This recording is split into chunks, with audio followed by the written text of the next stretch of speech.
I'm about to interview my youngest guest, Christian Haupt, who is an amazing young man who has a big message to share with the world.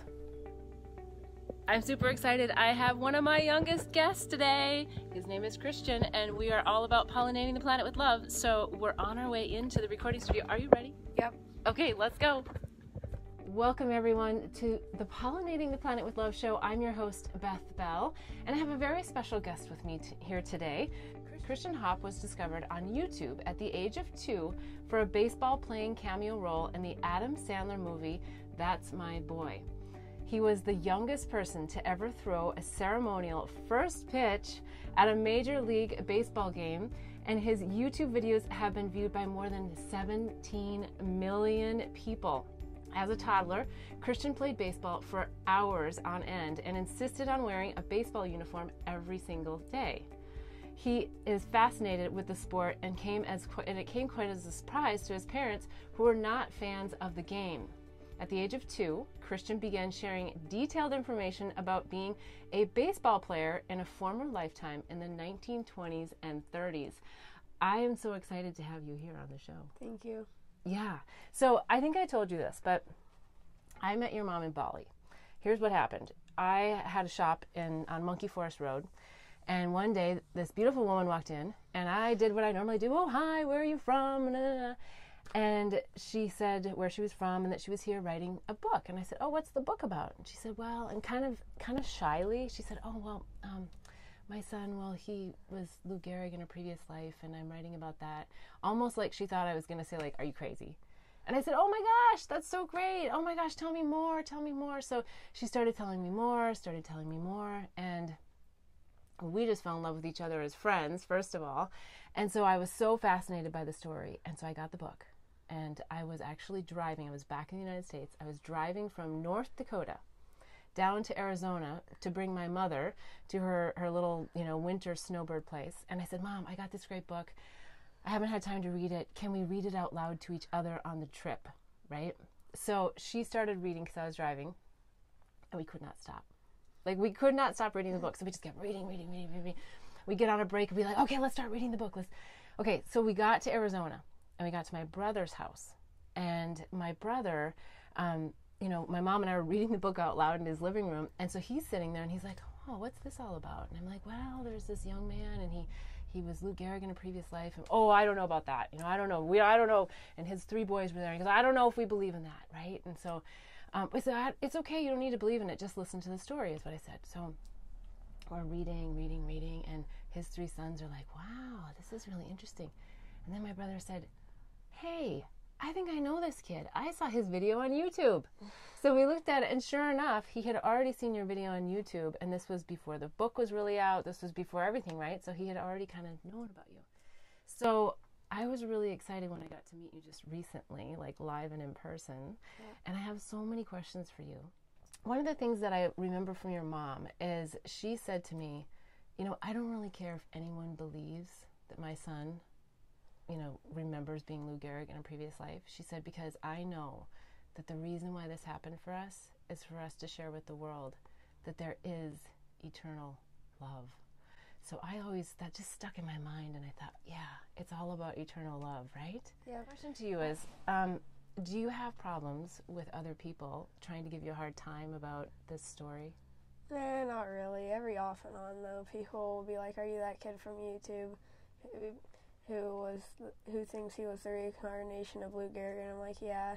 And then we'll get in a conversation. Some people like just take it a different way, and other people think that it's cool. Okay, so you get kind of mixed things, but most people are like, hey, are you that famous kid from YouTube? Yeah. Yeah, and you still play baseball? Yes. And you still love baseball? Yes. Okay. Now, you are 11. Yep. Right? Okay, and this kind of all started when you were 2. Now, I don't know, how much do you remember from back then, and can you tell us a little bit about, like, what did it feel like when you really remembered that you were Lou Gehrig? So, like, for past life, like, once you have all those memories, like, they all, like, disappear once you're 5, so I don't remember that much. All I remember is, like, all, like, the videos that I've seen like from YouTube. Like I don't Yeah. even remember throwing out the first pitch at all when I Okay. was like 4. So yeah. Yeah, no, I know that's how it works, right? We kind of lose our memory. What do you believe about previous lives? I think there's just a purpose if you come back, and if you come back as a reincarnated person to meet a person and other people and do stuff that you didn't get to do before. Yeah. And do you think that you've lived other previous lives other than Lou Gehrig? Yeah. And do you have any idea what they might be? Nope. No. What about people who say, yeah, I'm really skeptical about this whole previous life thing? Not that you want to try to, or any of us want to try to convince anyone, but like, what is your advice, knowing what you know, to other people? I mean, if they believe, they can believe, but if they don't, it's fine. Yeah. But what if they like are just genuinely curious and they say, but no, I want to believe, but like, can you help me understand it? It's hard to like make them convinced, because if they don't already believe, it's kind of like a thing that you have, like you just believe in reincarnation. You can like go to like classes where you get to a regression where you just go and then go to your past life. Now, have you done any of those regressions? Like I've been wanting to, but I haven't ever done one. Okay, yeah, because all of your memory was just pure stream of consciousness when you came in. So that's very interesting. One of the things that I also remember that you said in your interviews and in the book was that you chose your parents. Yeah. What do you think about that? I think that everyone can choose their parents, and then I chose her because I wanted to live more with her from last life, and then because I didn't get to live that long, I just wanted to spend more time with her and do stuff that we didn't ever get to do. Yeah, that's so interesting, isn't it? Yeah. Well, I believe that we run in what I call soul circles, right? Yeah. Like that we all kind of have our circle of souls that we reincarnate with, and sometimes it's your mom, sometimes it's your dad, sometimes it's a wife. You know, there's always like different roles that people can play as a soul. Oh, this might be a difficult question, but do you have any reason that you can think of why you would have chose to be her son again? To just spend time that we haven't done before, and do other stuff like eat ice cream together again. Yeah. Oh, well, one of the things, you know what, we haven't shared is that and we're going to talk to your mom as well, so there's a whole nother interview that will get her perspective on it. But what you guys learned through this was that she was your mother in that previous life as well, right? So she was Lou Gehrig's mom. So that's what you're referring to, is really extending that relationship and those experiences that you had then. Do you remember, or from what you remembered and was captured, anything about why you chose to die at such an early age as Lou Gehrig? No. No. Okay. Yeah, because that's one of the reasons why I think I read that you were really looking to come back into this life. Yeah. Was because that lifetime got sort of ended early, you know, I mean, as far as age goes. What do you hope to share with the world in response to like having this experience? Because not every kid has the opportunity to remember and have this. So what are you hoping will happen?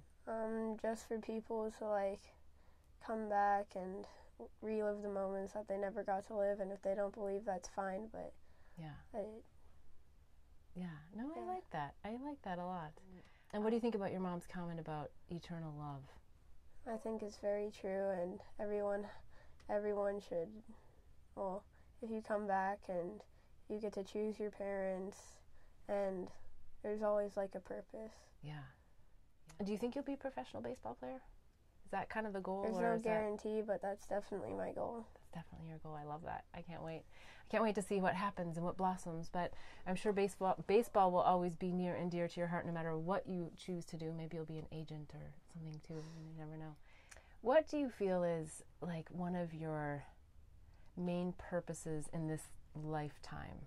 I don't know if you can answer that, but I get that you're coming back to sort of relive memories and stuff, but do you have any idea of, because I always feel like we have a plan that we set ourselves out to live, and most of us don't know what that plan is, by the way. So I recognize that the question is a difficult one. Yeah. But because you've had this opportunity to sort of understand life very differently, you might have an idea of what you really want to accomplish here in this lifetime. Just accomplish to make everyone like happy and so they all so there's no hate in the world. We just need to make everyone just love. So, yeah. So you're on board with the Pollinating the Planet with Love mission. Yeah, Mm-hmm. I love that. He's definitely part of the movement. When you were a little kid, can you go back to any of those memories at all? At this point, you're saying no. After 5, It's you just really pretty just a much blur. it's just a blur for you. Well, normal kids will remember when they're 5 and 4, Right. but since the past life took a lot of my memory up, I didn't get time to memorize or anything back then. Well, another question is that a lot of kids coming into their lifetime have an ability to sort of access that previous life. Yeah. And I think a lot of times people say that it's your imagination, to a child, right? Like, oh, it's your imagination, it's your imaginary this, your imaginary that. Do you have any advice to parents or to children who might be feeling like, yeah, I kind of feel like I have this information or I have this association to something or someone, like how they might be able to help the person feel, I don't know, I guess just to explore it without being scared of it, or, you know what I mean? I recommend just to share it out to the world, and the world will respond great, and just to share it to everyone and don't be nervous. Yeah. So if a parent has a child that's expressing something that seems kind of like, whoa, what do you mean? What are you talking about? You're saying just let the child express themselves. Yeah. Say what they have to say. Don't doubt them. Yeah. Right? Because I think from what I understand... And you gotta just make them feel loved and that you believe, so... And then, Yeah, no, I love that advice. From what I understand, when this first started happening to your family, your mom was kind of like, well, this seems kind of strange. And one of the moments that I remember, and I don't know if this was the moment for her, but was you guys were you were going to be on the set for the Adam Sandler movie. Mm-hmm. And you decided, you were in Boston, so you're at Fenway Stadium, right? Mm-hmm. And she ended up with you there because you guys were on some downtime. And there was a big picture apparently of Babe Ruth. Yep. And you had some reaction to this picture. Do you remember any of that? Or I got really mad and I'm like, I don't like him, and then I just stormed off and we had to leave the stadium. Yeah. And so I think at that point your mom was kind of like, what the heck is going on, right? Like, why is my son having such an interesting reaction to this picture of someone that he shouldn't really know, right? Yeah. Yeah. So I want to talk a little bit more about how your parents figured out that it was Lou Gehrig, but we're going to take a really quick break and we'll be right back. Blossom Bliss products are designed to help empower pure love and purpose in your life. It's through the power of words, flowers, and symbols that our products assist you in creating a blissful life. The power of words in our mini mantra word bar necklaces assist you in setting and blossoming your personal intentions. The affirmation cards leverage the power of flowers by providing daily inspiration. And the power of symbols in our life journey bracelets are great reminders of the things that bring us peace, joy, and love. Products are made and blessed in Bali with love by Balinese artisans who work with empowered hearts. When you purchase jewelry with a bee charm, we donate to save the bees. Join us in pollinating the planet with love. Go to our website, blossomblissbali.com. Again, that's blossomblissbali.com. Okay, we're back with Christian Haupt, and we were just in a juicy discussion about your time at Fenway Park and when you had this violent reaction to Babe Ruth, the big picture of Babe Ruth, and your mom is like, what is going on? You guys, basically take off out of the stadium. And from what I understand, then your mom was like, what's going on with Babe Ruth? And you were kind of saying at that time, like I was a big guy like this. Like I was a big guy like my dad. I played baseball. Mm-hmm. What were some of the other clues you gave to your mom? Like that Babe Ruth was mean to me, and Babe other Ruth stuff. was mean to me. Okay. And that's just why I stormed off and we left the stadium. Yeah. And so, again, I might get some of the details inaccurate, but I think then your mom realized that Babe Ruth played for the Yankees, Yes. right? And so she got a picture of the Yankees and Babe Ruth. And one night she asked you something about the picture. Is that what happened with that? Yep. Do you remember? And she was like, do you know where you were or who you are in your past life? And then I immediately pointed to a guy with dimples. Okay. And what did you know about that guy with dimples? You just said, this is me? Yeah. And then your mom was like, oh my gosh, that's Lou Gehrig? Yeah. And then I think there was like some skepticism, right? Because it was like, wow, what is my son, and how is he saying like that he's this person or was this person, or how does he even know this person? Because your dad wasn't into baseball. No, he didn't know anything about it. He No. always wanted me to be a tennis player. And your mom wasn't really a baseball fan. Nope. And you didn't go to like daycare that had baseball or anything. Nope. Right. So all of a sudden, like, these players somehow on the Yankees team. And so I think it got a little bit more interesting for your mom because you started talking about, if I remember correctly, she started asking about, well, when you were flying around and this and that, because she's still thinking, well, does he really know what he's talking about? And then you're like, well, no, we didn't have lights, right? Or something like that. And you were talking about the lamps, and they were gas, and, and like that you didn't play at night, and you were on trains. And so what was it like, from what you recall, being a baseball player way back then in the 30s and 40s? Like I said, I don't really remember too much, but I'm sure it was weird for my mom to just for her to hear all of this, like, and she didn't really like know what I was talking about, and she was confused. Yeah, and you were like probably 2, 3, 4, 5 years old, right? Yeah. So it's like to hear a little guy talking about big people stuff is pretty interesting. Yeah. You came from this really interesting non-baseball background. You're loving baseball. And then at one point, your mom says she's going to write a book. How do you feel about that when she says that? Do you remember that? Were you like, No. oh, I don't really want everyone to know this? Or were you like, yeah, I want to tell everyone? I was like, like I didn't know how I felt about it really, but now that it's out, I'm happy that it is, because she just wanted to share a message and for everyone to love and everything.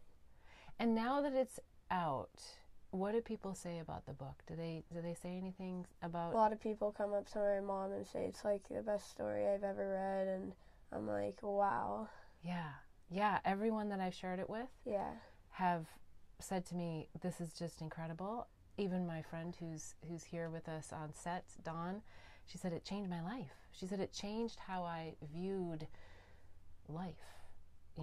Reincarnation, because sometimes we associate reincarnation or these ideas with a particular religion, and I don't think you're about any particular religion, right? Like, no. You're not Hindu or Jewish or there's no religious affiliation to your belief about reincarnation, right? Yeah. Okay. And I'm so glad that like just one book could change people's lives and make them like more happy and just Yeah, it really has.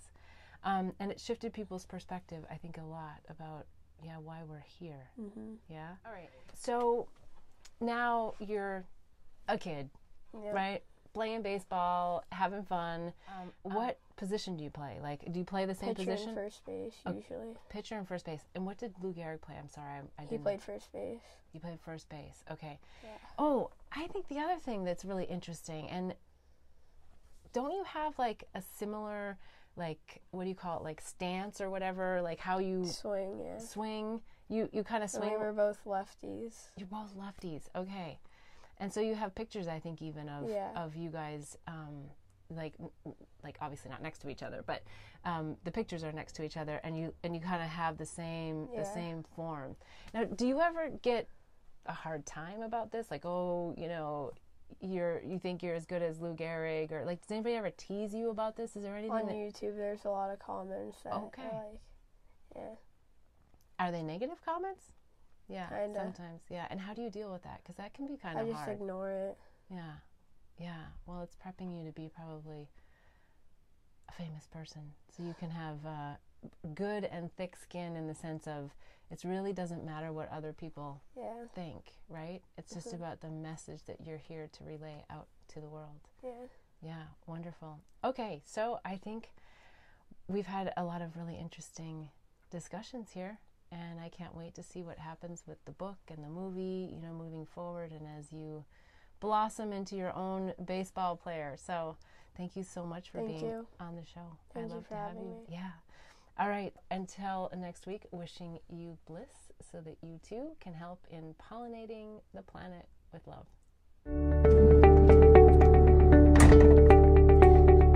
Thank you, dear. It was so wonderful. All right.